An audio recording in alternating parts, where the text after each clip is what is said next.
বাতৰি পঢ়িছো যদুমণি শইকীয়াই। এতিয়া প্ৰধান বাতৰিসমূহ। জ্যেষ্ঠ বিজেপি নেতা তথা প্ৰধানমন্ত্ৰী নৰেন্দ্ৰ মোদীয়ে আজি কেৰালাত দ্বিতীয় পৰ্যায়ৰ লোকসভা নিৰ্বাচনৰ বাবে কেইবাখনো প্ৰচাৰ সভাত অংশগ্ৰহণ কৰিব। কেন্দ্ৰীয় গৃহমন্ত্ৰী অমিত শ্বাহে কৈছে যে দেশত সংৰক্ষণ ব্যৱস্থা সদায় থাকিব আৰু তেওঁৰ দলে কাকো এই ব্যৱস্থা ধ্বংস কৰাৰ অনুমতি নিদিয়ে।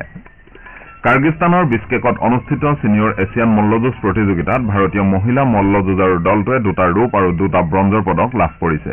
আৰু IPL ক্ৰিকেট প্ৰতিযোগিতাত কালি কলকাতা নাইট ৰাইডাৰ্ছে লক্ষ্ণৌ ছুপাৰ জায়েণ্টছক 8 উইকেটত পৰাস্ত কৰাৰ বিপৰীতে চেন্নাই ছুপাৰ কিংছে মুম্বাই ইণ্ডিয়ানছক 20 ৰানত পৰাজিত কৰে।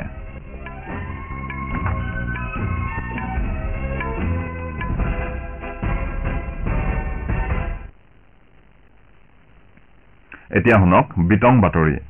কেৰালাত দ্বিতীয় পৰ্যায়ৰ লোকসভা নিৰ্বাচনৰ বাবে ৰাজনৈতিক দলসমূহৰ নেতাসকলে পূৰ্ণগতিত নিৰ্বাচনী প্ৰচাৰ অব্যাহত ৰাখিছে।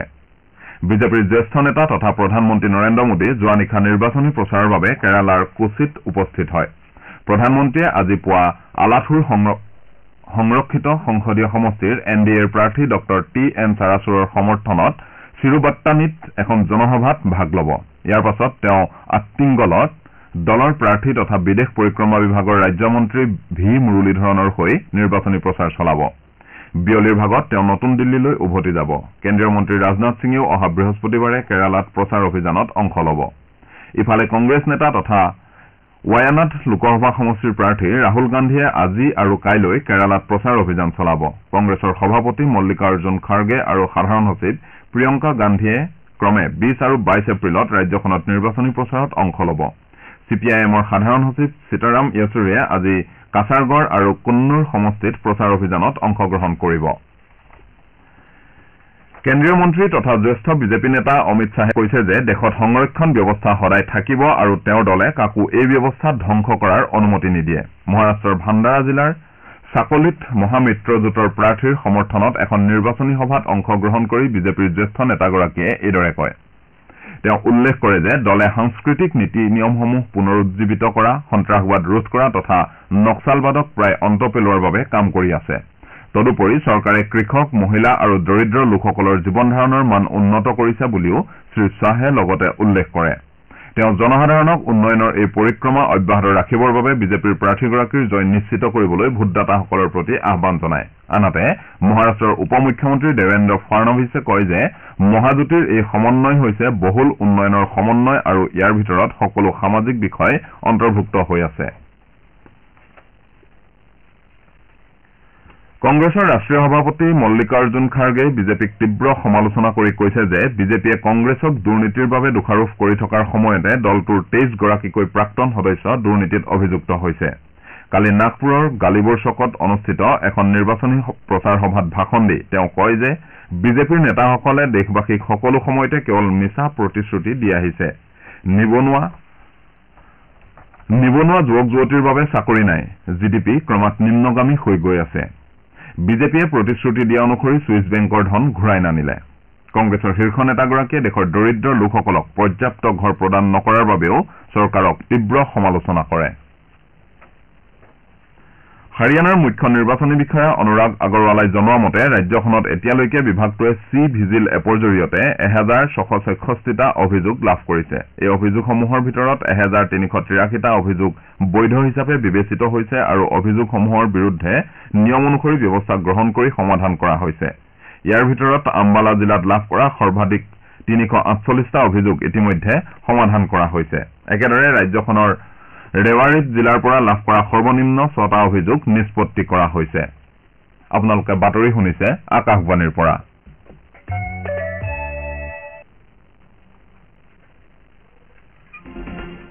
আপোনাৰ ভোট আপোনাৰ কণ্ঠ।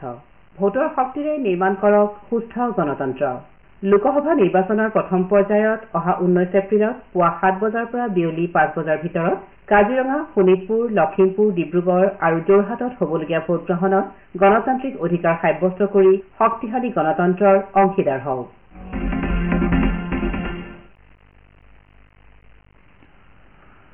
ইণ্ডোনেছিয়াৰ দক্ষিণ চুলাৱেছী প্ৰদেশৰ টানা তোৰাজা জিলাত কালি ভূমিস্খলনৰ ফলত কমেও 15জন লোকৰ মৃত্যু হয়। স্থানীয় কৰ্তৃপক্ষই জনোৱা মতে অঞ্চলটোত কেইবাজনো ব্যক্তি এতিয়াও সন্ধানহীন হৈ আছে। উদ্ধাৰকাৰী বাহিনীয়ে এটি শিশুকে ধৰি 2জন লোকক ধ্বংসস্তূপৰ মাজৰ পৰা উদ্ধাৰ কৰাৰ বিপৰীতে আৰক্ষী, সেনা তথা স্বেচ্ছাসেৱকসকলে নিৰুদ্দিষ্ট লোককেইজনৰ সন্ধানত উদ্ধাৰ অভিযান অব্যাহত ৰাখিছে। প্ৰতিকূল বতৰ তথা যোগাযোগ ব্যৱস্থাৰ ব্যাঘাতৰ বাবে উদ্ধাৰ অভিযানত জটিলতাৰ সৃষ্টি হৈছে বুলি কৰ্তৃপক্ষই প্ৰকাশ কৰিছে। উল্লেখযোগ্য যে টানাটোৰাজা জিলা আৰু ইয়াৰ কাষৰীয়া অঞ্চলসমূহত বিগত এসপ্তাহ জুৰি প্ৰবল বৃষ্টিপাত হৈ আছিল। দেশখনৰ সুমাত্ৰা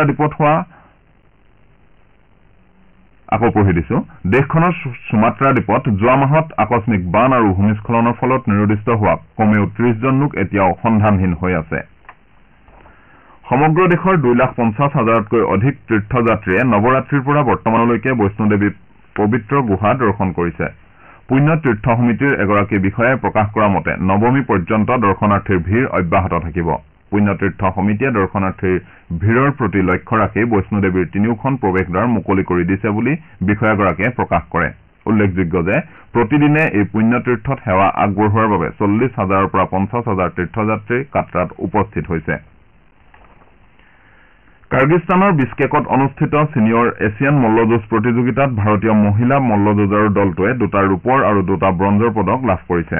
কালি অনুষ্ঠিত মহিলাৰ 72 কেজি শাখাৰ এখন খেলত ভাৰতৰ হৰ্ষিতা চীনৰ কুয়ান জিয়াঙৰ হাতত 2-5 ফলাফলত পৰাস্ত হোৱাৰ বিপৰীতে অঞ্জু পাংহাল 53 কেজি শাখাত উত্তৰ কোৰিয়াৰ জিং হিয়াং কিমৰ হাতত 0-10 ফলাফলত পৰাজিত হৈ ৰূপৰ পদকতে সন্তুষ্ট থাকিবলগীয়া হয়।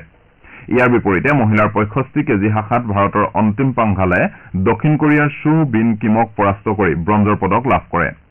সমান্তৰালকৈ মহিলাৰ 62 কেজি শাখাত মনীষা ভানুৱালাই হাংগেৰীৰ এৰিয়ান জেৰালিন কাৰ্পিঅক পৰাস্ত কৰি ব্ৰঞ্জৰ পদক হস্তগত কৰে। IPL ক্ৰিকেট প্ৰতিযোগিতাত কলকাতাৰ ইডেন গাৰ্ডেন্সত অনুষ্ঠিত এখন খেলত কালি কলকাতা নাইট ৰাইডাৰ্ছে লক্ষ্ণৌ ছুপাৰ জায়েণ্টছক 8 উইকেটত পৰাস্ত কৰে। লক্ষ্ণৌ ছুপাৰ জায়েণ্টছে প্ৰথমে বেট ধৰি নিৰ্ধাৰিত 20 অভাৰত 7 উইকেটৰ বিনিময়ত 161 ৰান সংগ্ৰহ কৰে। দলটোৰ হৈ নিকোলাছ পুৰানে 45 ৰান কৰাৰ লগতে KL ৰাহুলে 39 ৰান কৰে। প্ৰত্যুত্তৰত কলকাতা নাইট ৰাইডাৰ্ছে 15 অভাৰ 4টা বলত বিজয় লক্ষ্যত উপনীত হয়। দলটোৰ হৈ ফিলিপ চল্টে 89 ৰান কৰি আউট নোহোৱাকৈ থাকে। চল্টক প্লেয়াৰ অফ দ্য মেচ হিচাপে ঘোষণা কৰা হয়। ইপিনে মুম্বাইৰ ৱাংখেড়ে ষ্টেডিয়ামত অনুষ্ঠিত প্ৰতিযোগিতাৰ দ্বিতীয়খন খেলত চেন্নাই ছুপাৰ কিংছে মুম্বাই ইণ্ডিয়ানছক 20 ৰানত পৰাজিত কৰে।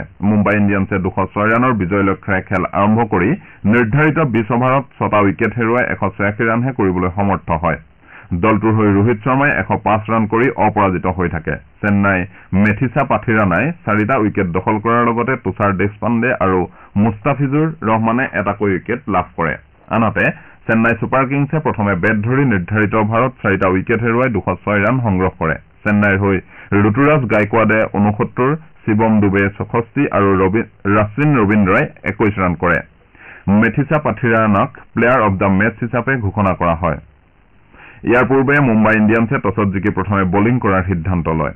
প্ৰতিযোগিতাত আজি চেন্নাইৰ চিন্নস্বামী ষ্টেডিয়ামত হ'বলগীয়া খেলখনত ৰয়েল চেলেঞ্জাৰ্ছ বেংগালুৰু ছানৰাইজাৰ্ছ হায়দৰাবাদৰ বিৰুদ্ধে অৱতীৰ্ণ হ'ব। খেলখন সন্ধিয়া 7:30 বজাত অনুষ্ঠিত হ'ব। ব্ৰাজিলৰ ৰিঅ' ডি জেনেৰিঅ'ত অনুষ্ঠিত ISSF অলিম্পিকৰ যোগ্যতা নিৰ্ণয়কাৰী প্ৰতিযোগিতাৰ কালি অনুষ্ঠিত এখন খেলত মহিলাৰ 10 মিটাৰ এয়াৰ পিষ্টল শাখাত ভাৰতৰ পালাক গুলিয়াই ব্ৰঞ্জৰ পদক লাভ কৰে। বৰ্তমানৰ এছিয়ান চেম্পিয়নগৰাকীয়ে এই জয়েৰে পেৰিছ অলিম্পিকৰ বাবেও যোগ্যতা অৰ্জন কৰে।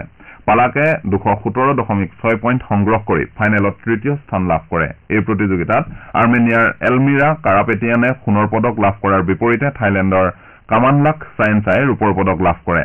আন এগৰাকী ভাৰতীয় খেলুৱৈ চাইনিয়াম চুৰুচিয়ে 174.7 পইণ্টেৰে 5ম স্থান লাভ কৰে যদিও অলিম্পিকত খেলাৰ যোগ্যতা অৰ্জন নকৰিলে। উল্লেখযোগ্য যে এই পৰ্যন্ত 20 গৰাকী ভাৰতীয় শ্বুটাৰে আগন্তুক পেৰিছ অলিম্পিকৰ বাবে যোগ্যতা অৰ্জন কৰিছে। বাতৰি শেষ কৰাৰ পূৰ্বে প্ৰধান বাতৰিকেইটা আকৌ এবাৰ পঢ়ি দিছো। জ্যেষ্ঠ বিজেপি নেতা তথা প্ৰধানমন্ত্ৰী নৰেন্দ্ৰ মোদীয়ে আজি কেৰালাত দ্বিতীয় পৰ্যায়ৰ লোকসভা নিৰ্বাচনৰ বাবে কেইবাখনো প্ৰচাৰ সভাত অংশগ্ৰহণ কৰিব। কেন্দ্ৰীয় মন্ত্ৰী অমিত শ্বাহে কৈছে যে দেশত সংৰক্ষণ ব্যৱস্থা সদায় থাকিব আৰু তেওঁৰ দলে কাকো এই ব্যৱস্থা ধ্বংস কৰাৰ অনুমতি নিদিয়ে। কাৰ্গিস্তানৰ বিছকেকত অনুষ্ঠিত ছিনিয়ৰ এছিয়ান মল্লযুঁজ প্ৰতিযোগিতাত ভাৰতীয় মহিলা মল্লযুঁজাৰু দলটোৱে 2টা ৰূপ আৰু 2টা ব্ৰঞ্জৰ পদক লাভ কৰিছে। আমাৰ এতিয়াৰ বাতৰি ইমানতে শেষ হ'ল।